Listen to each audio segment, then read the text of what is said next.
मैं अपने को बहुत गौरवान्वित समझता हूँ। किसी के यहाँ जाता हूँ तो ये सुनने को मिलता है कि कवि जी हमको सबसे अधिक मान रहे थे। आपको कभी इस तरफ जाने का मन बना आपका? पहले तो बिरहा जगत से हमें जो है कि बहुत घृणा होती थी। बिरहा जगत में जो है कि उनको पारा दे दिया गया था। तो अब अगर मूल्यांकन करना हो कि मेरे पिता जैसा बिरहा, अब हमें बिरहा समझ में नहीं आती है। रामदेव चाचा जब गाते थे तो एकदम स्पष्ट बिरहा, भाषण देने की कोई जरूरत नहीं पड़ती थी। अच्छा, कितने बिरहे वातावरण में होंगे आपके पिताजी के लिखे हुए? लगभग होकर कोनो गणना नहीं। आपके पिताजी के लिखे गानों का जो कैसेट बना, उन कैसेट कंपनियों ने आपके पिताजी के नाम से क्या दिया?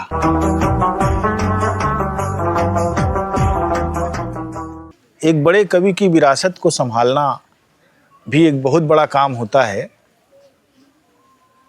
भोजपुरी बिरहा के सम्राट कवि जिनको कहा जा सकता है, जैसे उपन्यास सम्राट मुंशी प्रेमचंद थे, उसी तरीके से बिरहा के कवि सम्राट चंद्रिका कवि थे। चंद्रिका कवि जनता की नब्ज को पहचानते थे, जनता की भाषा में उन्होंने बिरहे लिखे और धुरंधर समय गुजारा उन्होंने। जब तक वे थे तूफान की तरह थे और तूफान की ही तरह गुजर गए। आज उनको गए हुए 43 साल हो गए लगभग। इसके बावजूद ऐसे लगता है कि अभी चंद्रिका कवि हमारे बीच में ही हैं। उन्होंने एक बड़ा रचना संसार अपने सृजन काल में बनाया। उनकी बहुत सारी रचनाएं गाई गईं, बहुत सारी रचनाएं उनकी प्रसिद्ध हैं।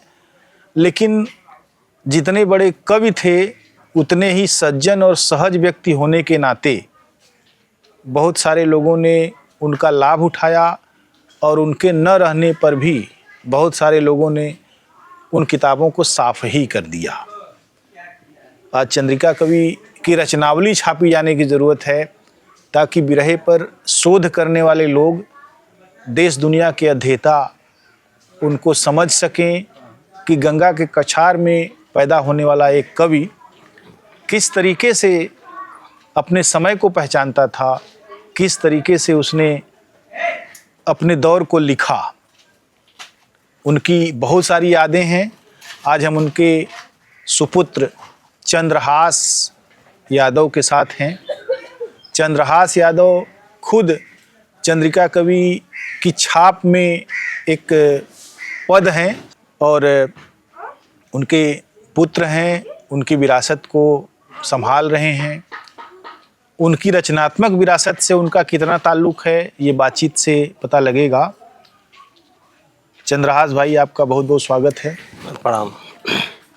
आपके पिता कद्दावर कवि थे, बिरहा के कवि सम्राट उनको कहा जाना चाहिए। उन्होंने बहुत लिखा, बहुत गाया गया। उनके शब्दों की जो लयकारी थी, उस तक पहुंचना किसी भी कवि के लिए दुर्लभ है। ऐसे पिता के पुत्र होने के नाते आप क्या अपने आप को समझते हैं? मैं अपने को बहुत गौरवान्वित समझता हूँ कि जहाँ मैं नहीं पहुँचता हूँ, वहाँ लोग हमें पहुँचाकर जो है कि उस मंजिल पर जी सम्मान मिलता है। जबकि हम उस सम्मान के काबिल नहीं, लेकिन ये पिता की देन है कि हम मोहम्मदपुर से उठकर किसी भी मंच पर कहीं भी जो है कि जाते हैं तो उन्हीं के चलते जो है कि हमें सम्मान मिलता है। जी। तो आप कितनी उम्र के थे जब आपके पिताजी? यही 7-8 साल का था मैं। अच्छा। तो आप एक तरह से बस कहा जाए कि चेतना की आंखें खुल ही रही थी और साथ छूट गया। तो उनकी स्मृतियाँ जीवंत रूप से क्या क्या हैं आपके जहन में, और उनके यश की स्मृतियाँ किस रूप में आप तक पहुँची?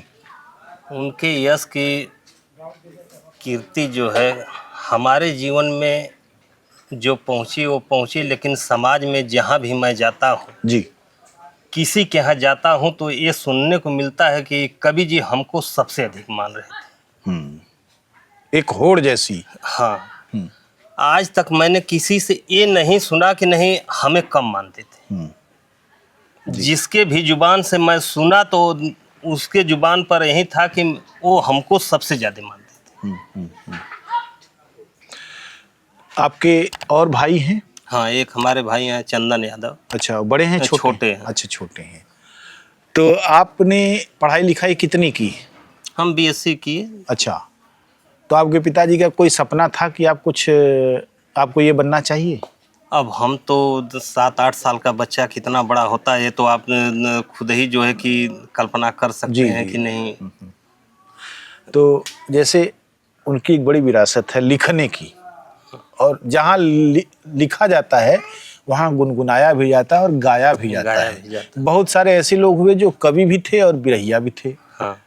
आपको कभी इस तरफ जाने का मन बना आपका? देखिए आपसे क्या बताएं, हम पहले तो बिरहा जगत से हमें जो है कि बहुत घृणा होती थी, जी। क्योंकि बिरहा जगत में जो है कि उनको पारा दे दिया गया था। हम सन 2000 से जो है बिरहा जगत में गए। जी। उसके पहले हम बिरहा में नहीं जाते थे। तो घृणा होने के कारण बहुत सारे हो सकते हैं, जेन्युइन कारण होंगे आपके पास, क्योंकि देखिए कहते हैं कि भाई जिसने जो काम किया है उस काम का श्रेय उसको मिलना चाहिए, उसको सम्मान मिलना चाहिए। अगर नहीं कुछ पैसा मिला तो सम्मान तो मिलना ही चाहिए। तो एक कद्दावर कवि के बेटे के नाते जब आप बिरहा जगत में गए, जो कि आपके लिए बहुत नई दुनिया नहीं थी, नहीं, सारे लोग आपको जानते थे, आपके नाम से भी परिचित थे, लेकिन ऐसी क्या वजहें रहीं कि आपको एक विरक्ति सी बनी रही आपके मन में? इस समाज में जो है कि हमें समाज से यही दिक्कत थी कि यदि समाज में वो इतना जो है कि इतना लिख कर गए, समाज को इतना आगे, बिरहा को इतना आगे बढ़ाए कि उनके अंदर क्या कमी थी कि उनको जो है पारा दे दिया गया। जी। तो अब ये मुझे बताइए कि कवि जी का जो एक पूरा स्थान है, कम से कम मुझे लगता है कि इस गांव के चौराहे पर मंदिर बन रहा है, लेकिन मुझे लगता है कि यह सरकार का काम, यहाँ के विधायक का काम है कि वो अपने निधि से उस महान कवि का एक स्टेचू लगवाए, एक उसके नाम से सड़क का नामकरण करे। इतना का तो डिजर्व वो करते ही हैं। कभी आपके जहन में इस तरह की बात आई? बहुत बार आई। हम लोग प्रस्ताव भी रखे थे जी। लेकिन भाई सरकार की उसको पहल नहीं की। नहीं, आप स्थानीय विधायक वगैरह से मिल के ये बात आप ही नहीं बल्कि कुछ जो यहाँ के मानिंद भी रहिए हैं लोग हैं, विधायक जी से तो हमारी बालचंद भैया की हमेशा जो है कि बात होती रहती है। विधायक जी हम लोगों के कार्यक्रम में भी आते हैं। हम लोगों के एक तरह से घर के विधायक हैं जी, प्रभु नारायण जी। जी। कोई भी कार्यक्रम होता है तो हम लोगों के साथ जो है कि कंधे से कंधा मिलाकर चलते हैं। लेकिन एक बड़े कवि आश्वासन दिए हैं कि जी कि सपा की सरकार आएगी तो बनाएंगे। हाँ, मंदिर जो है बनेगा। जी, जी। आपके पिताजी का पहनावा क्या था? धोती कुर्ता पहनते थे। हाँ। आपने बचपन में देखा होगा, कहीं बाहर जाते होंगे तो आते भी होंगे। तो जाते थे तो आपसे क्या, जैसे अब छोटा बच्चा है मान लीजिए, जैसे ये चंद्रेश आपका पुत्र है? नहीं, हमारा भतीजा है। अच्छा। और छोटे भाई का। तो जैसे मान लीजिए छोटे आप थे तो आपके पिताजी जब बाहर जाते, हम लोग भी अपने पिताजी से ठुनकते थे कि हमों को ले चला। तो कभी इस तरह की स्थितियाँ थीं? ऐसी स्थिति थी। हमको जो है कि पहले तो नहीं, पहले हम ननिहाल में रहते थे। अच्छा। और ननिहाल से जब आए तो हमको साल भर जो है कि घुलने मिलने में लग गया। घुलने मिलने में, उसके बाद बारात वरात में जो है कि ले आ जाते थे। हाँ।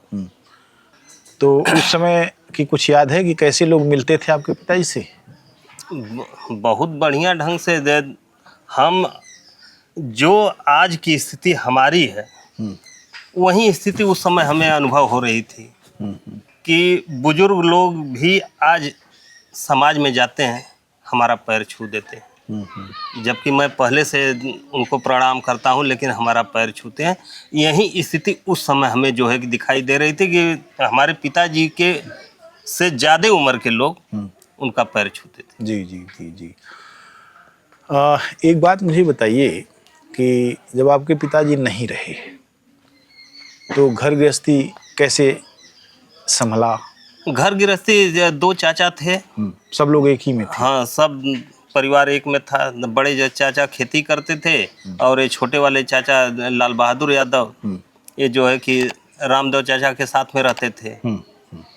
इसी तरह परिवार चलता था। अच्छा, रामदेव जी यहाँ आते थे उनके जाने के बाद भी? हाँ। अच्छा, कैसा व्यवहार रखते थे आपके परिवार के साथ? बहुत अच्छा व्यवहार था। हम उन्हीं के यहाँ रहकर जो है कि इंटर किए। अच्छा, मैंने वहीं बनारस कतुआपुरा रहकर। जी जी, बहुत अच्छा। तो उसके बाद भी अभी संबंध बना हुआ है? हाँ, पारिवारिक तौर पर पारिवारिक संबंध बहुत बढ़िया है। अभी तो जो है कि चाची की तबीयत खराब हुई थी तो गए थे हम लोग। पप्पू जो था तो हमेशा आता जाता था। बहुत अच्छी बात है। 2 महान प्रतिभाएं पारिवारिक सूत्र में भी बंधी हुई थी। हाँ। अभी जो बहुत सारे कवि हैं जो बिरहा लिखा जा रहा है, वो गाया भी जा रहा है। इंटरनेट पर सारे बिरहे उपलब्ध हैं। अगर तुलनात्मक रूप से अब तो आपकी समझदारी हो गई, आप तो काफ़ी उम्रदराज हो गए, 50 के लगभग पहुंच रहे हैं आप। तो अब अगर मूल्यांकन करना हो कि मेरे पिता जैसा बिरहा, अब हमें बिरहा समझ में नहीं आती है। अब बिरहा समझ में नहीं आती है, इसलिए समझ में नहीं आती है कि पहले का शब्द जी इस समय का शब्द जब मैं सुनता हूँ तो बिरहा जो है कि सुनने का मन नहीं करता है। और आजकल जिस तरह के बिरहिए लटके झटके कर रहे हैं, वो पहले की बिरहा रामदेव चाचा जब गाते थे तो एकदम स्पष्ट बिरहा, भाषण देने की कोई ज़रूरत नहीं पड़ती थी। लेकिन इस समय जब तक बिरहिया लोग बिरहा समझाएंगे नहीं तब तक पब्लिक के समझ में नहीं आएगी। जी जी, इतना अंतर है। मैंने उनके गाने में ही फर्क आ गया है। हाँ हाँ। तो अभी जो बिरहे का एक बड़ा बाजार है। आपके पिताजी के लिखे गानों का जो कैसेट बना, हाँ, उन कैसेट कंपनियों ने आपके पिताजी के नाम से क्या दिया? कुछ नहीं। उनके लिखे बहुत बिरहे बजे, बहुत सारी चीज़ें, लेकिन कभी आपने प्रयास किया कि उन लोगों को पत्र लिखा जाए, उन लोगों को नोटिस भेजा जाए कि भाई एक कवि के रूप में जो बिरहा लिखा मेरे पिताजी ने, उनकी रॉयल्टी दिया जाए? तो हमने कभी नहीं किया। आपको लगता है कि अब आप लिखेंगे तो ये सुनवाई होनी चाहिए? हाँ, हम जो है कि 2-4 लोगों से जिनके पास हमारे पिताजी की डायरी है जी, उन लोगों से मैं कहा हूँ कि वो उस डायरी को जो है कि ले आइए जी, और उसमें से जो है कि जितना भी गाना है सब निकाल कर छपवाने का विचार कर रहा है। जी जी जी। कि उस गाने को छपवा कर एक पुस्तक बनाई जाए। तो अभी किताब जिनके पास है वे लोग क्या कह रहे हैं, नहीं दे रहे हैं? नहीं, देने के लिए तो बोले हैं कि ठीक आएंगे तो लेते आएंगे। लेकिन ये तो बड़ा गड़बड़ मामला है कि किसी की किताब चाँप के रख ली जाए और उसको दिया ही ना जाए। अब उस समय हम लोगों को तो ज्ञान था नहीं। जी, जो भी पाया लेकर सरक लिया। तो अच्छा, कितने बिरहे वातावरण में होंगे आपके पिताजी के लिखे हुए? लगभग 100-200 400 तो कम से कम बेसी हुई हैं, कम ना हुई हैं, 1000 से ऊपर हुई हैं। अच्छा। ओकर कोनो गणना नहीं कितना। उनको इकट्ठा करके उनकी रचनावली छपवाने की जिम्मेदारी बिरहा जगत की होनी चाहिए। बिरहा जगत में कवि चंद्रिका के नाम से बहुत सारे लोगों ने बहुत कमाया है। यह उनका दायित्व है कि कवि चंद्रिका की रचनावली छापी जाए और उनका स्टेचू तो लगना ही चाहिए। मैं आखिरी प्रश्न आपसे ये करना चाहूँगा कि अपने पिताजी की उस विरासत को जो उन्होंने इस जनता के भीतर बो दिया है, उसको कैसे संयोजित करेंगे आप? कैसे बटोरेंगे उसको? अब 2-4 लोगों के सहयोग से ही बटोरा जाएगा, अकेले तो बटोरा नहीं जाएगा। जी, प्रयासरत हैं। जी, हमारे साथ में हमारे बड़े भैया बालचरण यादव बिरहा सम्राट जी, हमेशा जो है कि हमारे साथ में रहते हैं। कोई भी काम होता है तो हम उनसे राय लेते हैं। इसी तरह जो है कि प्रयास करके जो है बहुत बहुत धन्यवाद। शाम हो रही है और शाम ये कह रही है कि अब तुम लोग अपना डेरा डंडा उठाओ। हो गई शाम, अब घर जाना है। तो बहुत बहुत धन्यवाद, आपने समय दिया। आपसे बहुत फिर बहुत बातचीत धन्यवाद। करेंगे। नमस्कार।